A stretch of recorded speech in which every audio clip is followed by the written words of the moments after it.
Kool Kayaks is a 6-year-old kayak manufacturing company, initially specializing in the K1 model, which are low-density, reduced-price kayaks. However, these models were not received well in the market. We then decided to offer a high-density kayak for a reduced price called the Agile A1s. The cost for these kayaks were reduced by operational efficiency that resulted in economies of scale. We were then able to reduce training costs by maintaining a small, highly skilled team of employees, which in turn reduced the manufacturing costs of the kayaks. Over the past 6 years, we were able to enter into the North American market. With each expansion, there was an increase in the growth of the company. In year 3, there was a significant increase in sales. The higher productivity was required of each employee, which resulted in higher inventories, but very low employee satisfaction. Great. So for our overall company growth and strategy, we chose the value-conscious consumers as our target market because of the availability of information in today's age. They can easily compare with other products, so they're looking for the most value that they can get for their money. So we use the 4P marketing mix of high-end product, low-end price, specialized promotion in social media, trade shows, and magazines, and in North America. So our strategy was cost leadership through cost reductions, primarily through operational efficiency and economies of scale. So those are where we're going to cut the costs and pass the savings on to consumers without sacrificing our quality.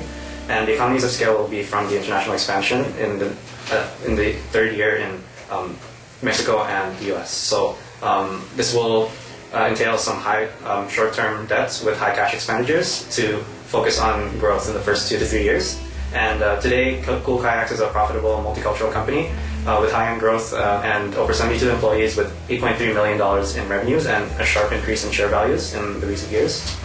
So for our working capital optimization, which measures how much liquid assets we have available to build our business, in the first 2 years, Kool Kayaks operated at a loss, which was expected to get some market share and in preparation to expand, and we were profitable by year 3. However, in year 6, our net earnings dropped because of liabilities from maturing debts. So we optimized working capital by maximizing the largest item in the current assets, which is to focus more on accounts receivables and more credit sales, and in the meantime minimizing our largest items in our current liabilities, which is our short-term debts and credit lines. So as you can see in these slides, we decreased our cash to pay off some short-term debts, and we used them to in short-term investments, which you can see will catch up to paying off the long-term portion of our debts. So the first strength that Kool Kayaks had is that it focused on quality and yet kept an inexpensive design. That was a long-term strategy which caused a dramatic increase in sales looking from year 3 onward. As well, Kool Kayaks maintained a small, strong team, which enabled low training costs, which led to lower manufacturing costs and allowed us to have lower prices for our kayaks. Finally, we captured every North American market. Starting in Canada, we moved smoothly to the Western USA, Eastern USA, and finally Mexico, spreading the product one area at a time, developed strong relationships. In regards to the weaknesses that Kool Kayaks had, it was dependent on only one product, which rendered it vulnerable during low sale years. As well, we had low employee satisfaction. This could cause a rise of poor quality in production, could create a negative public reputation, and could lead to lower sales by showing emotions in the quality or by word of mouth from the workers. And lastly, Kool Kayaks did have a lot of debt. This showed investors that the ability to pay back is compromised, there was lower valued share prices, and less ability to invest in new products. However, the last 2 years had great cash increase, so if we keep maintaining it, we will pay off all of our debt. So now regarding opportunities, the first opportunity that we found was expansion to South America. We had a really positive experience when we were expanding to East and West United States. Actually, it was when we had the highest growth rates. And then afterwards, we proceeded to expand to Mexico, and that was also a really positive experience. Sales increased, revenues increased, and overall profits increased. So it was a really positive experience. So we should investigate further markets in South America and try to expand there, because that could be a way of maximizing our share value and increasing profits. Also, another opportunity could be exchange rate, but we have to be very careful with this one because it can be an opportunity and also a threat. So for example, if the Canadian dollar were to appreciate, it would be cheaper for us to pay for raw materials in other countries that are denominated in other currencies. But for example, in this same scenario, the moment that we bring the revenues back to Canada and transform those currencies into the Canadian dollar, we would get less Canadian dollars for each one of those currencies because the Canadian dollar appreciated. So, for example, that appreciation would be positive when buying raw materials, but it would be negative when we bring back the revenues. So we have to be careful with that one.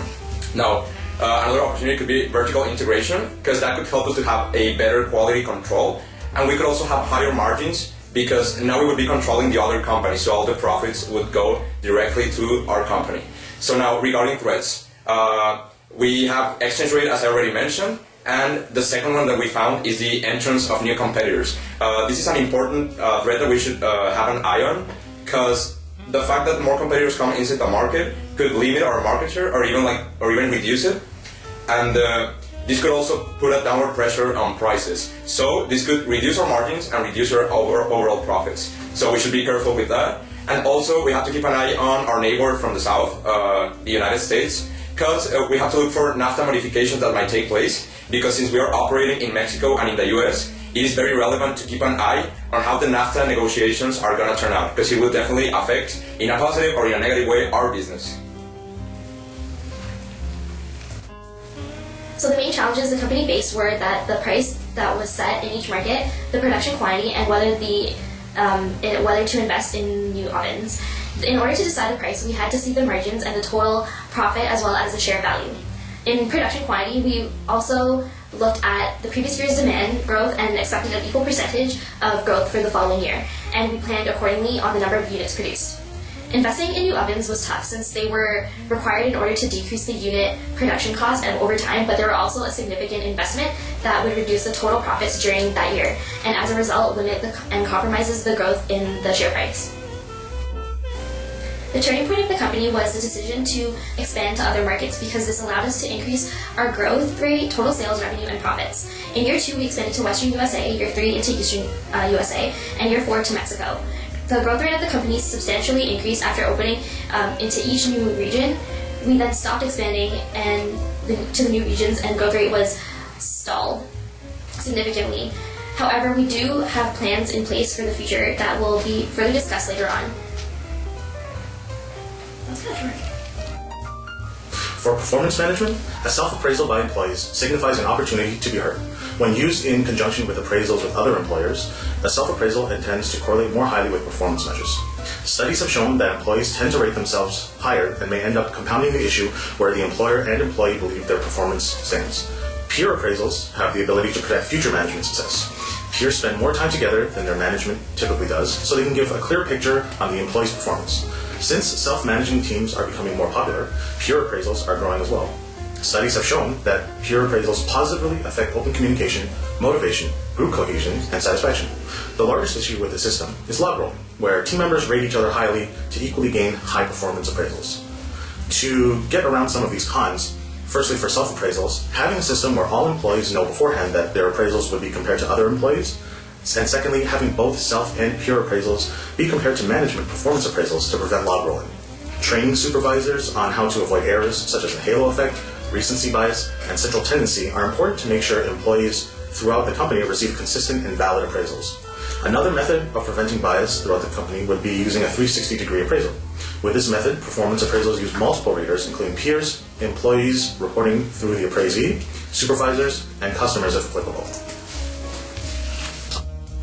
For future plans, major development has started during year 6 with a greater production expansion.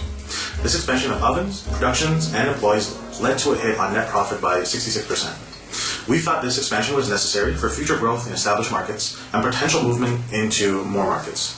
Compared to other kayak manufacturers, Kool Kayaks has the third highest net sales of 8.3 million. We also have the highest number of employees. Expanding to South America is a great opportunity for our company. As in previous years, there has been a significant increase in revenue with each expansion to countries like USA and Mexico.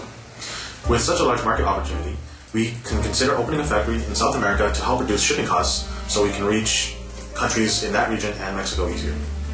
Begin providing other products like wetsuits, paddles, add-ons to accompany kayaks to further improve the Agile A1's market attractiveness and our future growth opportunities.